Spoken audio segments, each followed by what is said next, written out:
Social મીડિયામાં અત્યારે હાલ એક પત્રિકા છે જે ખૂબ જ વાયરલ થઈ રહી છે અને આની અંદર લખવામાં આવ્યું છે કે ચાલો ગોંડલ, ચાલો ગોંડલ, ચાલો ગોંડલ। જે અત્યાર સુધી અનેક એવા જાતિવાદના સામના કરી રહેલા લોકો છે એ જ લોકો માટે થઈને આ એક મહાસંમેલનનું આયોજન કરવામાં આવ્યું છે।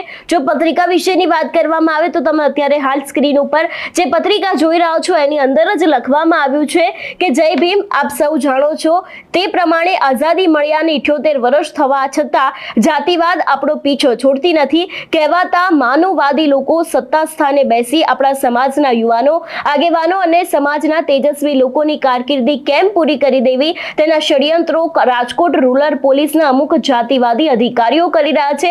અને જે પ્રમાણે ઉપર પણ લખવામાં આવ્યું છે કે રાજકોટ ગ્રામ્ય પોલીસની જાતિવાદી નીતિ વિરુદ્ધ પ્રતિકાર મહાસંમેલન हम करे है अब ललकार नहीं सहेंगे અત્યાચાર સમસ્ત અનુસૂચિત જાતિ સમાજ ગુજરાત આયોજિત આ સમગ્ર જે મહાસંમેલન છે તેનું પણ અહીં લખવામાં આવ્યું છે।